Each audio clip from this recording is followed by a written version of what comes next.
Zastanawiacie się, dlaczego mam kaca od VR? I dlaczego kosztował 60 miliardów dolarów?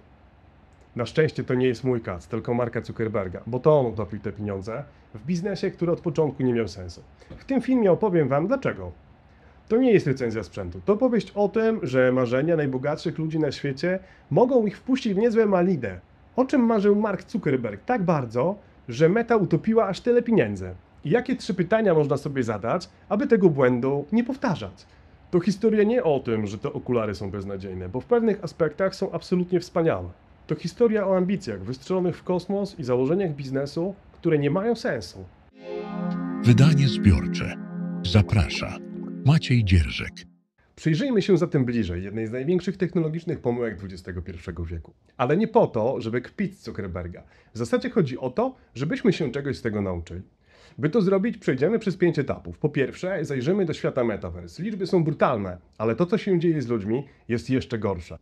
Po drugie, przetestujemy MetaQuest 3, żebyście tę wspaniałą technologię mogli poznać.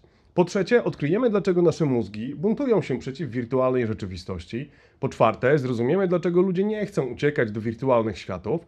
I na koniec pokażę wam, że tę porażkę można było przewidzieć, zadając sobie tylko 3 proste pytania. Lećmy. Zacznijmy od momentu wielkiej zmiany. 28 października 2021 roku Facebook ogłasza zmianę nazwy na Meta. Zuckerberg mówi coś, co teraz brzmi jak żart o przyszłości, która nigdy nie nadeszła. From now on, we're going to be metaverse first, not Facebook first.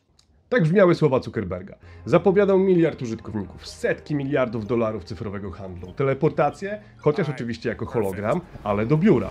Nową erę internetu, gdzie będziemy żyć, pracować i bawić się w wirtualnych światach. Co ciekawe, dokładnie 30 listopada 2022 roku, w dniu premiery czata GPT, Zuckerberg oznajmia, że 80% całej tej inwestycji wraca do core biznesu. Zauważcie tę zbieżność. Tego samego dnia, gdy OpenAI pokazuje prawdziwą rewolucję, Meta przyznaje się do porażki. To nie jest przypadek. Reality Labs, dział odpowiedzialny za Metaverse, to finansowa czarna dziura. Od 2022 roku stracili ponad 60 miliardów dolarów. 60 miliardów. To dużo więcej niż na przykład roczny produkt krajowy brutto całej Łotwy. Żeby to sobie wyobrazić, lot w kosmos Sławosza Uznańskiego-Wiśniewskiego kosztował Polskę 65 tylko milionów euro. To przecież drobna przy tej kwocie, którą zmarnowała Meta. Za to USA wydały w 2023 roku 73 miliardy dolarów na wszystkie programy kosmiczne, w tym na przykład umieszczenie na orbicie prawie 3000 satelit. Ale Meta nie pracuje w przestrzeni kosmicznej, tylko w wirtualnej, za to straty są kosmiczne. Tutaj każdy dolar przychodu generuje 3-4 dolary straty, dając marżę operacyjną na poziomie minus 500%. Kto by prowadził taki biznes? Ale pieniądze to jedno. Prawdziwa porażka to liczba użytkowników. Horizon Worlds, czyli flagowa platforma Mety, ma mniej niż 200 000 aktywnych użytkowników miesięcznie. Brzmi może nieźle?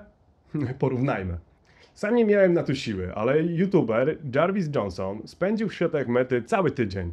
W swoich badaniach w 2023 roku odkrył jeszcze bardziej przygnębiającą prawdę. Dziennie w Horizon Worlds bawi się około 900 osób. 900! No przeciętną Biedronkę odwiedza dziennie więcej ludzi. Dla kontrastu Roblox ma ponad 380 milionów aktywnych użytkowników. Dla trafnego porównania brakuje mi nawet skali. Nawet inna aplikacja na okulary Mety, VRChat, ma 4-5 milionów użytkowników i przewyższa tę flagową platformę wielokrotnie. Z Mety wyciekła wewnętrzna notatka mówiąca o tym, że zbiorowy ciężar błędów, problemów i stabilności oraz bugów utrudnia społeczności doświadczanie magii Horizon. No ale to nie wszystko. Pracownicy Mety musieli być zmuszani do używania własnego produktu raz w tygodniu. Zmuszani. To tak jakby szef Netflixa musiał zmuszać pracowników do oglądania własnych seriali. A może to zły przykład, bo za oglądanie niektórych z nich to powinni nawet dopłacać. No ale rozumiecie, o co chodzi. I tutaj pojawia się pierwsza rzecz, o którą powinniśmy zapytać przy każdej nowej technologii, a w zasadzie przy każdej nowej usłudze. Komu to pomaga? Jaki konkretny problem to rozwiązuje? W tym wypadku uważam, że żaden. A jak coś nie rozwiązuje problemu, to może samo jest problemem, albo wręcz go tworzy. Wrócimy do tego później. Horizon World mnie nie ujęło, ale przetestowałem MetaQuest 3 i wiecie co? To naprawdę niesamowite urządzenie, serio, ale jednocześnie pokazuje, dlaczego cała wizja Metaverse jest skazana na porażkę. Kiedy pierwszy raz założyłem Quest 3, to był szok. Rozdzielczość, ponad 2000 pikseli w pionie i w poziomie na każde oko, aż 30% więcej niż poprzednia generacja. Soczewki dają ostry obraz praktycznie na całej powierzchni. Dzięki kamerom widzimy cały świat rzeczywisty, prawie tak jak bez gogli, ale z nałożonymi elementami AR. Urządzenie jest szybkie i pierwsze wrażenia wręcz powalają.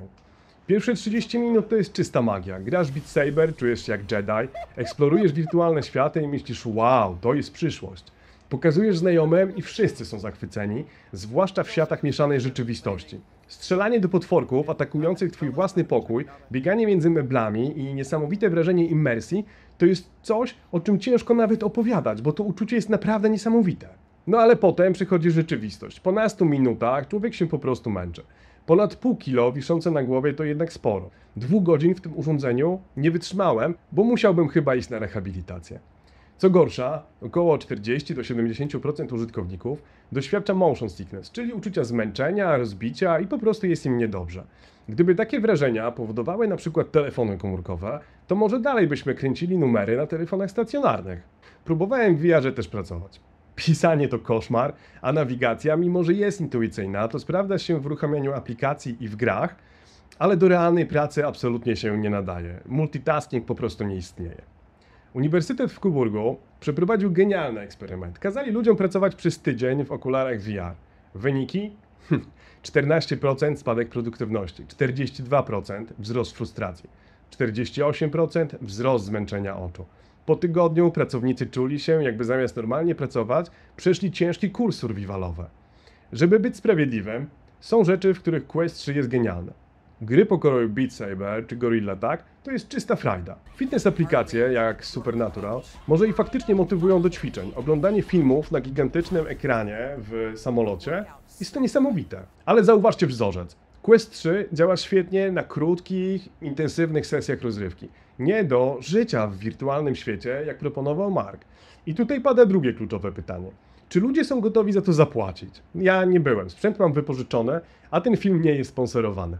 Ale to są koszty nie tylko finansowe, bo jeszcze trzeba dodać godziny treningu odporności na mdłości i odpoczynek dla oczu i szyi.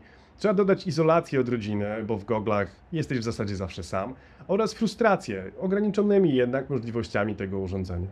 Większość ludzi na to pytanie odpowiada, no nie, dzięki. I dane to potwierdzają. Ponad 50% użytkowników Questa 2 przestaje całkowicie korzystać ze swoich zestawów już po 6 miesiącach. Teraz przejdziemy do fascynującego tematu. Dlaczego miliony lat ewolucji stoją w opozycji do wizji Zuckerberga? Zastanówmy się. Od 40 do 70% użytkowników doświadcza motion sickness w VR-ze. Co druga osoba, która próbuje tego produktu, czuje się od niego źle. To absolutnie szalone z perspektywy zaprojektowania tego urządzenia. A wiecie dlaczego tak się dzieje? Nasz mózg ewoluował miliony lat, żeby zsynchronizować to, co widzimy, z tym, co czuje nasze ciało. Kiedy te sygnały się nie zgadzają, mózg interpretuje to jako zatrucie. Błędnik w uchu wewnętrznym mówi, siedzisz w miejscu, oczy mówią, pędzisz przez wirtualny świat. Mózg wpada wtedy w panikę i włącza tryb wymiotuj, bo zjadłeś coś toksycznego. To mechanizm obronny, który ratował życie już naszym przodkom. Trochę to ironiczne, że najnowsza technologia aktywuje najbardziej prymitywne systemy naszego organizmu. Dodatkowo kobiety cierpią na motion sickness 3 razy częściej niż mężczyźni. Dlaczego? Bo gogle są projektowane głównie przez mężczyzn dla średnich męskich parametrów. Średnia odległość między źrenicami u kobiet to niecałe 62 mm, a u mężczyzn 64. Quest 3 ma zakres regulacji całkiem szeroki, bo od 58 do 71 mm. Ale domyślne ustawienia optymalizowane są dla męskiej średniej. Te 2-3 mm różnicy wystarczają, żeby jeszcze bardziej czuć dyskomfort i mdłości. To jest systemowy problem całej branży technologicznej. Nadal prawie pewnie z 90% inżynierów, którzy pracują nad VR-em i podobnymi technologiami, to mężczyźni. Projektują dla siebie, testują na sobie, a potem się dziwią, że połowa populacji ma problemy. Quest 3 wciąż waży za dużo. Centrum ciężkości przesunięte jest do przodu, co wymusza napięcie mięśni szyi. Kiedyś byłem w bractwie rycerskim i nosiłem repliki średniowiecznych hełmów. Serio. To uczucie jest niestety podobne, chociaż mieczem okładają cię tylko wirtualnie. Ale waga to nie wszystko. Podczas intensywnego użytkowania Quest 3 może się nagrzewać aż do 40 stopni. Ciśnie w twarz, nawet najlepsze poduszki pozostawiają ślady, a pole widzenia w poziomie, choć jest bardzo szerokie, bo to aż 110 stopni, to naturalnie widzimy nawet do 200. Szokująca dobra jakość obrazu w pierwszym wrażeniu też nie jest tak wspaniała, jak już ten szok minie. Różne dane mówią jeszcze dość ostrożnie, że regularne używanie VR może prowadzić do trwałych zmian w percepcji głębi i problemów z akomodacją wzroku, zaburzeń równowagi, które utrzymują się również po zdjęciu tych gogli. Nie wiem, czy po zdjęciu gogli chciałbym widzieć realny świat, tak jak płaski obrazek widoczny na soczewkach. To jest przerażające, że mózg się do tego adaptuje. I tutaj pytanie, którego spece od VR-u chyba sobie nie zadają. Czy ta technologia jest dzisiaj w ogóle kompatybilna z ludzką biologią? Możemy stworzyć przecież gogle, które będą miały rozdzielczość 8K, zmniejszyć ich wagę do 200 gramów, usprawnić śledzenie oczu, poprawić komunikaty haptyczne, czyli dotykowe, ale dopóki będziemy oszukiwać podstawowe systemy percepcji w mózgu, moim zdaniem problem pozostanie. VR w obecnej formie to jest walka z milionami lat ewolucji. Zgadnijcie, kto to wygra. No i tutaj przechodzimy do sedna sprawy. Meta założyła, że ludzie chcą lepszego życia w świecie wirtualnym. Ale czy kiedykolwiek zastanawialiście się, czy ktoś naprawdę tego potrzebuje? Bo odpowiedź jest zaskakująco prosta i jednocześnie pokazuje, jak bardzo Zuckerberg się pomylił. Uważam, że ludzie chcą lepszego życia w świecie realnym, a VR oferuje fajną i łatwą ucieczkę, ale większość z nas nie chce uciekać. Chcemy narzędzi, które pozwolą nam ulepszyć tą rzeczywistość, w której się znajdujemy, a nie zastąpią ją. Spójrzmy na liczbę. Średnia sesja w VR trwa 16 minut dla nowych użytkowników. 16 minut to mniej niż jeden odcinek Przyjaciół. Dla porównania, w tradycyjne gry ja potrafię grać godzinami. Dlaczego? Bo mogę jednocześnie sprawdzić telefon, pogadać z rodziną, wstać po kawę i bez problemu włączyć pauzę. VR zabiera tę kontrolę. Wybierasz albo jedno, albo drugie. Albo jesteś w rzeczywistości, albo w wirtualności. I zgadnijcie, co wybiera 89% ludzi po pierwszym tygodniu w Horizon Worlds. Rzeczywistość, ewentualnie inne aplikacje. Meta obiecywała, że VR połączy ludzi. No na pewno w tych kaskach jest to super uczucie połączenia. Aż 61% rodziców obawia się, że VR doprowadzi do izolacji społecznej ich dzieci. I wiecie co? Mają rację. Niemal 80% psychologów nie widzi zastosowania VR w terapii. Ich argument jest prosty i brutalny. Prawdziwego kontaktu wzrokowego nic nie zastąpi. W czasach, gdy już walczymy z epidemią samotności i cyfrową izolacją, VR jest postrzegane nie jako rozwiązanie, ale jako pogłębienie tego problemu. Co fascynujące, VR Chat, czyli konkurent Mety, faktycznie pomaga niektórym przezwyciężyć fobię społeczną. Ale wiecie dlaczego? VR Chat pozwala być kimkolwiek, człowiekiem, smokiem, postacią z anime, daje po prostu wolność. To elastyczność, której Meta nigdy nie rozumiała, bo VR Chat tworzy przestrzeń dla osób, które w prawdziwym świecie czują się niekomfortowo. A Horizon Worlds wymusza na nich realistyczne awatary, które są swoją drogą paskudne. Efekt? Użytkownicy czują się jak na korporacyjnym spotkaniu, tylko w goglach VR. Nie chcę oceniać, czy osoby, które odnajdują swoją tożsamość w VR-czacie, nie powinny jednak poszukać sposobów na poradzenie sobie z rzeczywistością poza tym czatem. Pewnie tak, ale nie o tym jest ten film. Wróćmy do narzekania na ciemne strony VR. W styczniu 2024 roku brytyjska policja rozpoczęła dochodzenie w pierwszym przypadku wirtualnego gwałtu i to kilku osób dokonanego na nieletniej dziewczynce. To nie jest abstrakcyjny problem. Organizacja Center for Countering Digital Hate udokumentowała incydenty molestowania co 7 minut w VR-czacie i 100 naruszeń polityki Meta w czasie niecałych 12 godzin nagrywania. 49% kobiet korzystających z VR-a zgłosiło doświadczenie molestowania seksualnego. Meta wprowadziła co prawda personal boundary, czyli kilkustopniową barierę przestrzeni wokół naszego awatara. No i może nic nas nie dotknie, ale za to można się nasłuchać i nie uważam, żeby to było mniej groźne niż wirtualny dotyk. Wyobraźcie sobie, kupujecie dziecku zabawkę, w której co 7 minut ktoś może je zaatakować. Kto chce takiej przyszłości? I tutaj dochodzimy do sedna. Prawdziwe metaverse już istnieje i to nie jest Horizon Worlds. To na przykład Roblox z 380 milionami użytkowników, gdzie dzieci budują własne światy. To na przykład Fortnite z koncertami dla 27 milionów widzów. Szacuje się, że Travis Scott zarobił $20 milionów na tylko jednym wirtualnym występie. To też Minecraft, gdzie ludzie spędzili łącznie ponad 1 bilion godzin budując i eksplorując tworzone przez siebie światy. Co te rzeczy mają wspólnego? Nie wymagają odcięcia się od świata. Możesz grać i żyć jednocześnie. To nie jest alternatywa dla rzeczywistości, to jest jej rozszerzenie. I teraz rzecz, która może być zaskakująca. Wirtualny handel faktycznie działa, ale nie tam, gdzie myślała Meta, a na pewno nie w jej metaverse. Nike zarobił ponad $1 miliard na NFT i wirtualnych produktach. Gucci sprzedał wirtualną torebkę za $4000 i to więcej niż kosztuje prawdziwa wersja. No i gigant Roblox, który wypłacił twórcom ponad $410 milionów w pierwszych 6 miesiącach poprzedniego roku.